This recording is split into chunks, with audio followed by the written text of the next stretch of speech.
একদিন মাটির ভিতরে হবে ঘরে, মন আমার কেন বান্ধ দালান ঘর, মন আমার কেন বান্ধ দালান ঘর। ইয়া আইয়ুহাল মুযাম্মিলু কুমিল লাইলা ইল্লা ক্বালিলা।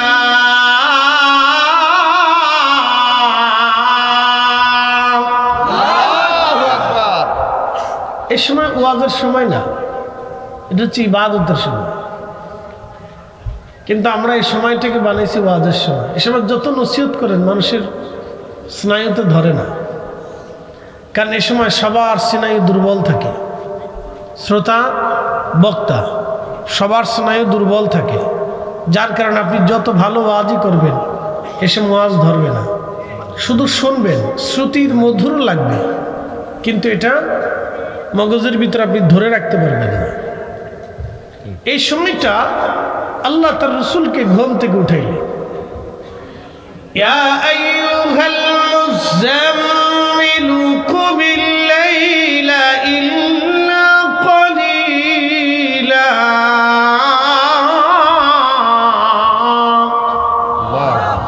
ও কম্বলওয়ালা নবী, নবীজির একটা কম্বল ছিল। এই কম্বলটা কালো ছিল, এক পাট বিছানায় বিছাইতেন আর এক পাট গায়ের ভিতরে জড়িয়ে রাখতেন। বুঝেন, তিনি সৈয়দুল কাউনাইন ওয়াস সাকালাইন, তিনি দুজাহানের সরদার। একটা কম্বল বিছানায় দিতেন, গাঁর উপরে দিতেন। এই কম্বল মোড়া দিয়ে নবীজি শুয়ে আছেন। আল্লাহ ডাক দিলেন, ইয়া আইয়ুহাল মুযাম্মিল, ও কম্বলওয়ালা, কুমিল লাইলা ইল্লা ক্বালিলা, আপনি রাতের একটা অংশ উঠে ইবাদতে বসে, নিসফাহু আবিনকুস, অর্ধাংশ অথবা তার থেকে কম। এই সময় আল্লাহর নবী ঘুমাইতেন না, আরাকায়াতান নামাজ করলেন। ওয়া মিনাল লাইলি ফাতাহাজ্জাদ বিহি নাফিলাতান লাক আসা।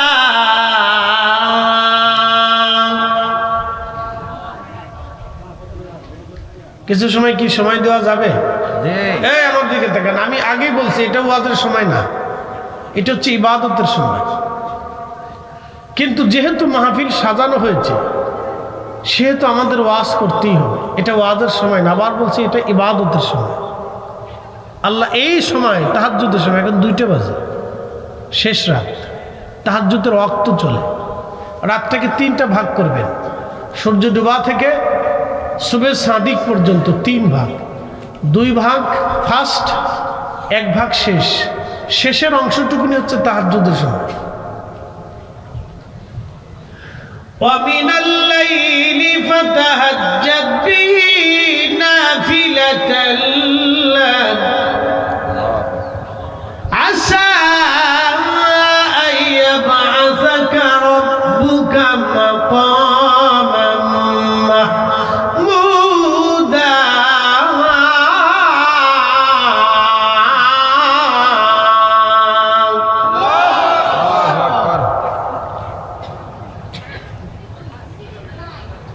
وَمِنَ اللَّيْلِ فَتَهَجَّدْ بِهِ نَافِلَةً لَكَ। নবীজি, আমি আপনার জন্য তাহাজ্জুদকে অতিরিক্ত দিলাম, আপনি এটা আদায় করেন, আপনাকে একটা পুরস্কার দেব। আশা, অবশ্যই দিয়ে দিব। আইয়াবাসাকা রাব্বুকা মাকামান মাহমুদা।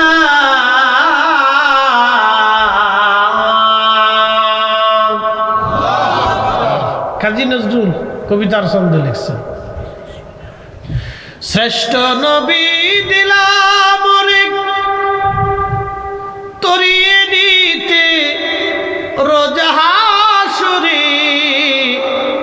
পথ না ভুলি তাই তো দিলে পাক কুরআনের বাণী খুদা তোমার মেহেরবানি সুন্দর ফুল সুন্দর ফল মিঠা নদীর পানি খুদা তোমার মেহেরবানি খুদা তোমার মেহেরবানি। আল্লাহ বলেন মেহবুব তাহাজ্জুদ পড়ে আপনার একটা পুরস্কার দিন, এই পুরস্কারের নাম হচ্ছে মাকামে মাহমুদ। তো সাহাবা ইকরাম জিজ্ঞেস করলেন ইয়া রাসূলুল্লাহ মাকামে মাহমুদ কি? নবী বললেন ইয়া শাফাআহ। বলি ইয়া নবী আল্লাহ কি চাবেন, আল্লাহ আপনাকে কি দিবে? বলে শোনো কিয়ামতের ময়দানে উম্মতের ব্যাপারে আমি যা চাবো আল্লাহ তাই দিবে। বলে আপনি কি চাবেন? বলে শুনে রাখো আমার একটা উম্মত জাহান্নামে থাকা অবস্থায় আমি জান্নাতে যাব না। সুবহানাল্লাহ। হ্যাঁ হয় না? আরো জোরে বলেন সুবহানাল্লাহ। আহা যেমনি সুবহানাল্লাহ বলতেছেন, আমি আগে বলছি এটা তাহাজ্জুদের অর্থ, এটা ইবাদতের সময়, এটা ওয়াজের সময় না। প্রিয় সম্ভবপুরবাসী খুব মনোযোগের সাথে শুনবেন, এ সময় ইবাদতের সময়, ওয়াজের সময় না। তারপরেও কথা আমি আপনাদের সামনে বলবো, যেহেতু আমার পরে তাহিরি ভাই মুফতি সাহেব আপনাদের সামনে এসে কথা বলবেন, তিনি একেবারে ফজর পর্যন্ত আপনাদেরকে নিয়ে দোয়া করবেন। খুব মনোযোগ দিয়ে কথাগুলি শুনে যান ভাই আমার। আল্লাহ রাব্বুল আলামিন এই তাহাজ্জুদের সময় নবী ঘুমাইলেন না। পৃথিবীর কোনো বুজুর্গ ওলিরা এই সময় ঘুমাইতেন না। এই সময় উঠে তারা আল্লাহকে ডাকতেন, আল্লাহর ইবাদতে তারা সময় কাটাইতেন। কিন্তু খুব মনোযোগ দেন, আপনাদেরকে বলছিলাম একটা জায়গা নিয়ে যাব, সেই জায়গার নাম কবর। বন্ধু আমার মনোযোগ দেবেন, কঠিন এই কবরে এই মুহূর্তে যদি আপনি মারা যান তাহলে আগামীকাল এই সময়টা আপনি কবরে থাকবেন। কবরের ইমিগ্রেশনে তিনটা প্রশ্ন করা হবে, মান রাব্বুকা ওয়া মা দীনুকা মা কুনতা তাকুলু ফি হাক্কি হাযার রাজুল। তিনটা প্রশ্নের জন্য আপনি প্রস্তুত আছেন কিনা, এটাই হলো এখন মূল বিষয়। তিনটা প্রশ্ন আপনাকে করা হবে, এই তিনটা প্রশ্নের জন্য আপনি রেডি আছেন কিনা। কিন্তু মনে রাখবেন কবর থেকে পালানোর মতো কোনো রাস্তা নাই। আল্লাহ বলেন আলহাকুমুত তাকাসুর হাত্তা যুরতুমুল মাকাবির। দুনিয়ার প্রাচুর্যে, দুনিয়ার মোহে পড়ে মানুষ আমি আল্লাহ থেকে জুদা হয়ে যায়, আমি আল্লাহকে ভুলে যায়। কত সময় পর্যন্ত? হাত্তা যুরতুমুল মাকাবির, কবর পর্যন্ত সময়। কবর পর্যন্ত সময়, কবর পর্যন্ত সময়। এই সম্ভবপুরবাসী ভালো করে শুনে যাবেন, সাইয়েদুনা সুলাইমান আলাইহিস সালাতুস সালাম तमाम পৃথিবীর বাদশাহী আল্লাহ তাকে দিয়েছিলেন। ও তোর পিছে পিছে ঘুরছে সামন, তোর পিছে পিছে ঘুরছে সামন, কোন দিন জানি তোর হয় সমন জারি। দেখ না মন ঝাঁক মারিয়ে দুনিয়াদারি, দেখ না মন ঝাঁক মারিয়ে দুনিয়াদারি। ভাই বন্ধু আপন জনা সঙ্গে তোমাকে যাবে না রে, ঠিক কিনা? ও তোর খালি হাতে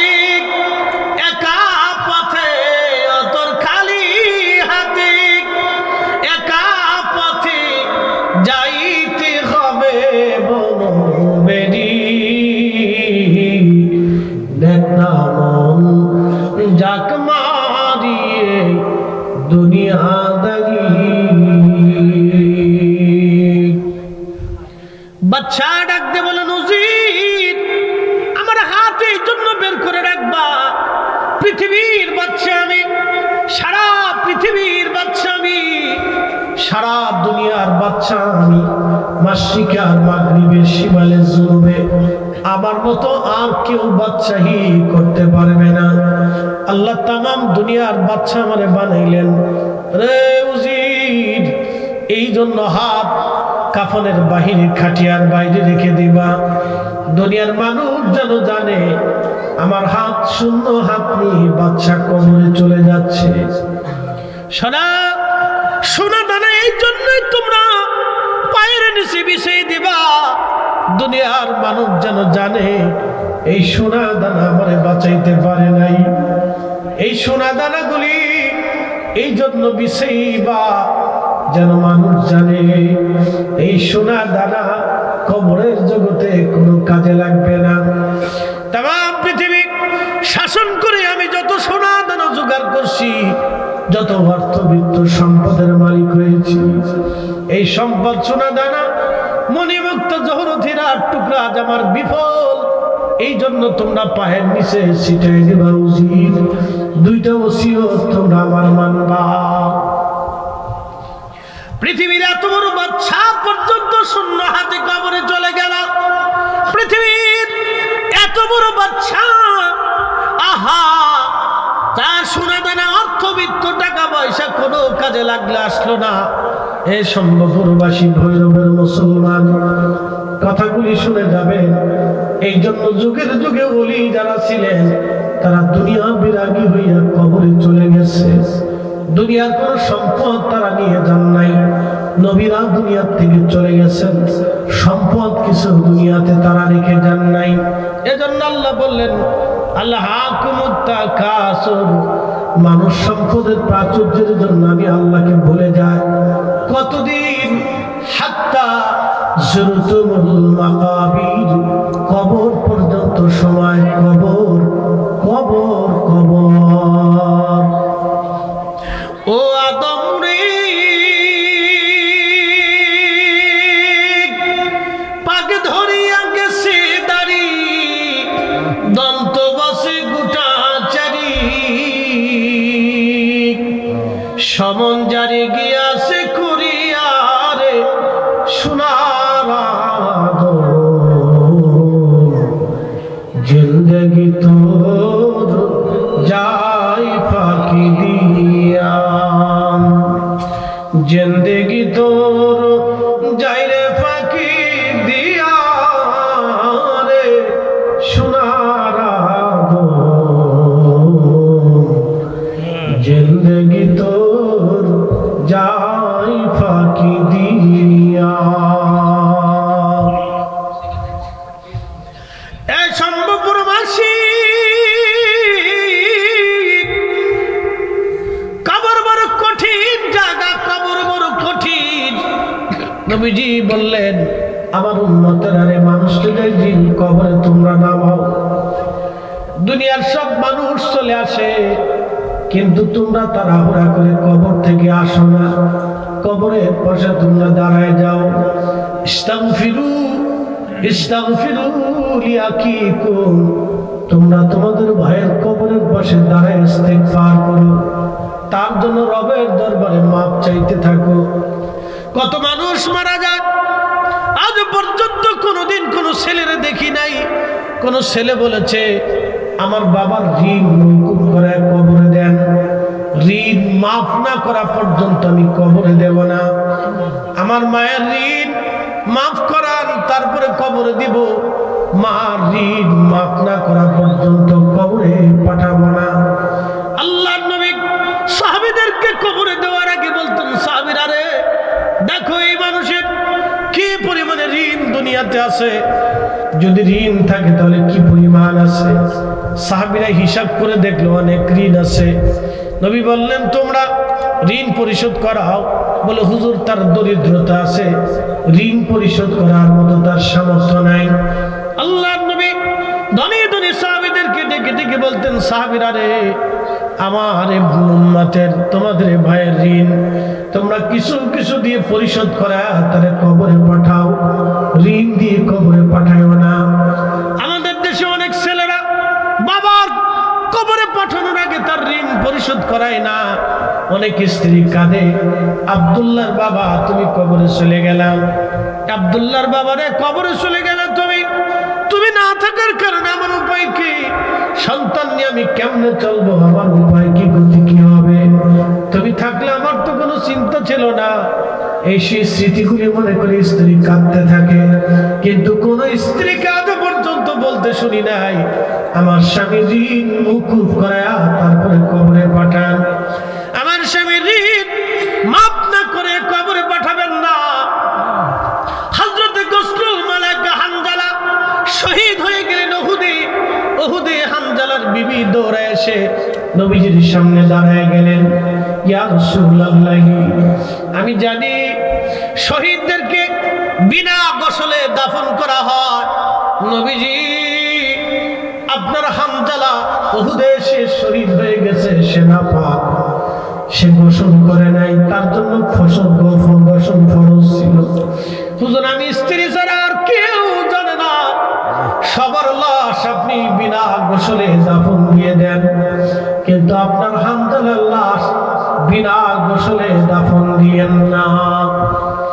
একজন স্ত্রী কতটা সতর্ক হলে স্বামীর লাশ বিনা গোসলে কবরে দিবে, নামাইতে দিবে না। নবীর দরবারে এসে জানাই দিলেন, ইয়া রাসূলুল্লাহ, আমার স্বামীর লাশ কবরে নামানোর আগে গোসল দেওয়ায় নামান। বাংলাদেশে হাজার হাজার নারী আছে, কত স্বামী মারা যায়, আজ পর্যন্ত কোন স্ত্রী আমার কাছে এসে বলল না, হুজুর আমার স্বামীর কাফন দাফন করার পরে আগে আমার স্বামী ঋণ মওকুফ করে কবরে পাঠান। সে ঋণ আছে। শুধু স্ত্রীরা নিজের চিন্তা করে, কিন্তু স্বামী ঋণ মওকুফ করার কথা বলে না। মেয়েরা কাঁদে, ছেলেরা কাঁদে, কিন্তু ঋণ মওকুফ করার জন্য কোনো কথা তারা বলে না। ও সম্ভবপুরবাসী, কথাগুলি শুনে যাবেন। নবীজি বললেন, তোমরা তোমার ভাইয়ের কবরের পাশে দাঁড়াও। কত সময় দাঁড়াবে? একটা উট কুরবানি করার পরে চামড়া সিলাইয়া গোশত বানাইয়া মানুষের মাঝে বন্টন করে দিতে যত সময়, তোমরা তোমাদের ভাইয়ের কবরের পাশে তত সময় দাঁড়াও। তত সময় পর্যন্ত দাঁড়াও, দাঁড়াইয়া তার জন্য রবের দরবারে ক্ষমা চাও। আর কবরের পাশে দাঁড়ায় কোরআন পড়ো, জিকির করো, তালিম দাও তারে। কবরের পাশে দাঁড়ায় দোয়া করো। এই জন্য কিছু সময় পরে মুনকার নাকির আসবে, প্রশ্ন করবে, এই প্রশ্নের জবাব যাতে সহজ হয়ে যায়, সেই জন্য তোমার ভাইয়ের কবরের পাশে তোমরা দাঁড়ায় যাও। কিন্তু দুঃখের বিষয়, এক দল আছে বলবে, তাড়াতাড়ি কবর থেকে চলে যাও, এখানে আর দাঁড়ায়ও না, যত দাঁড়াবা বেদাত। আবার অনেকে আছে দোয়াও করতে দিতে চায় না। এগুলি সব হলো বেদাতির দল, শয়তানের দল। এরা আসছে মুসলমানকে ধ্বংস করার জন্য। কথা বলেন ঠিক কিনা? এই সম্ভবপুরবাসী, খুব মনোযোগের সাথে কথাগুলি শুনবেন। বাবা আমার, বন্ধু আমার, যেহেতু কবরের বিষয় দিয়েছেন আমাকে, ওই কবরে রেখে সব মানুষ চলে আসলো। আপনার কবরের পাশে আর কেউ নাই। সবার শেষে যিনি কবর থেকে আসবে, উনি চলে আসার 40 কদম দূরে চলে আসার সাথে সাথে মুনকার নাকির কবরে হাজির হয়ে যাবে প্রশ্ন করার জন্য। সম্ভবপুরবাসী, বাঁচার কোনো রাস্তা নাই। সেই দিন আপনার দুনিয়ার অর্থবিত্ত দিয়ে, ক্ষমতা দিয়ে আপনি প্রশ্নের জবাব দিতে পারবেন না। চেহারা সুন্দর, রব মাফ করে দিবে, তা হবে না। অনেক সম্পদের মালিক, জনপ্রিয়তা আছে, তাও কাজ হবে না। আপনি অনেক বড় অফিসার ছিলেন, সেনা পুলিশ নৌযাই বলেন না কেন, কাজ হবে না। বাংলাদেশের প্রধানমন্ত্রী, রাষ্ট্রপতি আর প্রধান উপদেষ্টা যাই বলেন, কোনো কাজ হবে না। বাংলাদেশ ব্যাংকের গভর্নর ছিলেন, তাতেও কাজ হবে না। ডিসি, এসপি আর আপনি যাই বলেন না কেন, কাজ হবে না। অনেক বড় বক্তা ছিলেন, কাজ হবে না। প্রিন্সিপাল, ডক্টর আর ডাক্তার, কোনো কিছুতেই কাজ হবে না। বিশ্ববিদ্যালয়ের ভাইস চ্যান্সেলর ছিলেন, তাতেও কাজ হবে না। কোনো কিছুতেই কাজ হবে না। সেই দিন একটা কাজে লাগবে। আল্লাহ বলেন ইন্না আকরামাকুম ইনদাল্লাহি আতকাকুম, আমার কাছে তার দাম বেশি যার তাকওয়া বেশি, আল্লাহর ভয় যার বেশি, আমার কাছে তার দাম বেশি। যার অন্তরে খোদার ভয় নাই তার আমার কাছে কোনো মূল্য নাই। খোদার ভয় যার অন্তরে নাই আমার কাছে কোনো মূল্য নাই। এই পৃথিবীতে বহু মানুষ থাকবে সম্মানিত, অনেক সম্মান তাদের পুলিশ প্রোটেকশন দিয়ে তাদের পাহারা দিয়ে নেওয়া লাগে, তাদের জন্য পুলিশ প্রোটেকশন থাকে, পাহারা থাকে, আর অনেক কিছু থাকে। দুনিয়ার মানুষ দেখলে তাদের রাস্তা ছেড়ে দেয়, কিন্তু কিয়ামতের ময়দানে এই মানুষের ভিতরে অনেক মানুষ সেই দিন তারা লাঞ্ছিত হবে, বঞ্চিত হবে, সেই দিন তারা অপমানিত হবে। আবার দুনিয়াতে কিছু মানুষ থাকবে যাদেরকে সমাজ মানত না। দেখবেন ভিখারি দরিদ্র মানুষদেরকে সমাজ পছন্দ করে না। কিয়ামতের ময়দানে এই মানুষগুলি অনেকেরই হয়ে যাবে সম্মানিত। বলে হুজুর কোন কারণে? একজন রিকশাওয়ালা, ভিখারি, দিনমজুর, মিসকিন। আচ্ছা বলেন তো, যারা সমাজে ভিক্ষা করে সমাজ কি এদেরকে মূল্যায়ন করে? কোনো মূল্যায়ন করে না। আচ্ছা বলেন তো, ভিখারিকে সমাজ মূল্যায়ন করলো না, একজন দিনমজুর সাধারণ ব্যক্তিকে ডিসি অফিসেও মূল্যায়ন করলো না, একজন গরিব মিসকিন অসহায় ব্যক্তিকে এসপি অফিসেও মূল্যায়ন করলো না, একজন কৃষক সে ডিসি অফিসে গেলে তার মূল্যায়ন হয় না, এসপি অফিসে গেলে মূল্যায়ন হয় না, টিউন অফিসে গেলে মূল্যায়ন হয় না, বড় হসপিটালে গেলেও মূল্যায়ন করা হয় না। কেন করা হয় না? দরিদ্রতার কারণে।